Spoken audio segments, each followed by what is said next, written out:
السلام علیکم ورحمۃ اللہ وبرکاتہ۔ رب اشرح لی صدری ویسر لی امری واحلل عقدۃ من لسانی یفقہوا قولی۔ جی سامعین، آج کا ہمارا ترجمہ سورہ بقرہ کی آیات کا ہوگا۔ امید کرتی ہوں آسان لفظوں میں کیا ہوا ترجمہ ضرور سمجھ میں آتا ہوگا۔ میری ویڈیو پسند آئے لائک اینڈ شیئر ضرور کریں اور کمنٹ میں اپنی رائے کا اظہار کریں۔ میرے چینل پر نئے ہیں تو چینل کو سبسکرائب کریں۔ بسم اللہ الرحمن الرحیم۔ الشہر الحرام بالشہر الحرام والحرمات قصاص۔ حرمت والا مہینہ بدلہ ہے حرمت والے شہری مہینے کے، والحرمات قصاص، اور بدلہ لینے میں برابری ہے۔ فمن اعتدی، پس جو کوئی زیادتی کرے، علیکم، تم پر، فاعتدوا، پس تم بھی زیادتی کرو، علیہ، اس پر، بمثلی، جس طرح، ما اعتدی، اس نے زیادتی کی تم پر۔ یعنی حرمت والے مہینے کے بدلے حرمت والا مہینہ ہے، یعنی حرمت والے مہینے میں لڑائی کرنا جو ہے وہ منع تھا، کہ ان مہینوں میں لڑائی کرنا جو ہے حضور صلی اللہ علیہ وسلم نے منع فرمایا اللہ کی طرف سے۔ تو آگے یہ فرما دیا کہ جو تم پر زیادتی کرے تو تم نے بھی اس پر اسی طریقے سے زیادتی کرنی ہے، اس سے اپنا اسی طریقے سے بدلہ لینا ہے۔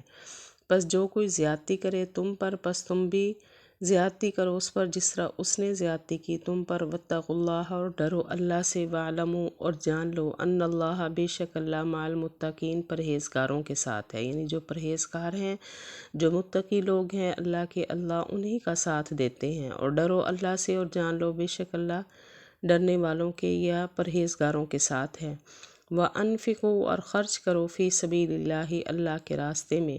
وَلَا تُلْقُوا، اور نہ تم ڈالو، بِأَیْدِیکُم، اپنے ہاتھوں کو، إِلَى التَّہْلُکَۃِ، ہلاکت کی طرف۔ ہلاکت کی طرف ہاتھ ڈالنے سے مطلب ہے یعنی اپنے ہاتھوں کو روکو نہیں، جہنم کی طرف نہ خود کو لے کے جاؤ، بلکہ اللہ کے راستے میں خرچ کر کے خود کو جنتی بناؤ۔ اور خرچ کرو اللہ کے راستے میں، اور نہ تم ڈالو اپنے ہاتھوں کو ہلاکت کی طرف۔ وَأَحْسِنُوا، اور نیکی کرو، یعنی ہر طریقے سے نیک بنے رہو اور نیک اعمال کرنے کی کوشش کرو اور نیکی کرو۔ بے شک ان اللہ، بے شک اللہ، یحب، پسند کرتا ہے، محسنین، نیکی کرنے والوں کو۔ یعنی اللہ کے نزدیک محبوب لوگ کون ہیں؟ جو نیک ہوں، نیک اعمال کرنے والے ہوں۔ بے شک اللہ پسند کرتا ہے نیکی کرنے والوں کو۔ وَأَتِمُّوا الْحَجَّ وَالْعُمْرَةَ لِلَّهِ، اور پورا کرو حج اور عمرے کو اللہ کے لیے۔ یعنی جب حج اور عمرے کا ارادہ کر لیا تو اس کے ارکان صحیح طریقے سے ادا کر کے اس کو مکمل کرو اور پورا کرو حج اور عمرے کو اللہ کے لیے۔ فَإِنْ أُحْصِرْتُمْ، پس اگر تم روک دیے جاؤ، فَمَا اسْتَيْسَرَ، پس جو آسان لگے، مِنَ الْہَدْیِ، قربانی سے۔ یعنی اگر کسی وجہ سے راستے میں تم روک دیے جاؤ، تم عمرہ یا حج اپنا پورا نہ کر سکو، تو جو تمہیں قربانی آسانی سے تم کر سکتے ہو وہ قربانی کرو۔ پس اگر تم روک دیے جاؤ تو جو آسان لگے قربانی۔ وَلَا تَحْلِقُوا رُؤُوسَکُمْ، اور نہ تم منڈواؤ اپنے سروں کو، حتیٰ، یہاں تک کہ، یبلغ الہدی، پہنچ جائے قربانی، محلہ، اپنی جگہ۔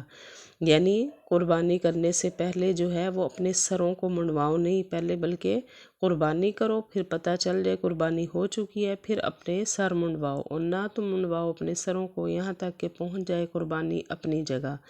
فَمَنْ كَانَ مِنْكُمْ مَرِيضًا، پس جو کوئی تم میں سے مریض ہو، بیمار ہو، یا او بِهِ عزم، یا تکلیف ہو، مِن رَأْسِهِ، اس کے سر میں، فَفِدْیَةٌ، پس بدلہ دے لے، من صیام، روزوں سے، او صدقۃ، یا صدقہ کرے، او نسک، یا قربانی کر دے۔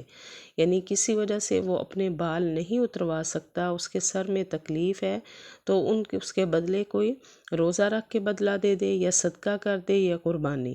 پس جو کوئی تم میں سے بیمار ہو یا اس کے سر میں تکلیف ہو، پس بدلہ دے دے روزوں سے، یا صدقہ کر دے، یا قربانی کر دے۔ فَإِذَا أَمِنْتُمْ، پس جب تم امن میں آ جاؤ، یعنی ہر قسم کا خوف جاتا رہے۔ فَمَن تَمَتَّعَ، پس جو کوئی نفع اٹھا لے عمرہ کے ساتھ، إِلَى الْحَجِّ، حج کو ملا کر، فَمَسْتَيْسَرَ مِنَ الْهَدْيِ، پس جو کوئی آسان لگے قربانی، یعنی جتنی تم جب نفع حج اور عمرے کو ساتھ ملا کر نفع اٹھا لو، ہر طرح کے خوف سے دور ہو جاؤ، تو پھر اس کے بعد قربانی کرو۔ پس جب تم امن میں آ جاؤ، پس جو کوئی نفع اٹھا لے عمرے کے ساتھ حج کو ملا کر، پس جو آسان لگے قربانی۔ یہ تھا آج کا ہمارا ترجمہ۔ وآخر دعوانا ان الحمد للہ رب العالمین۔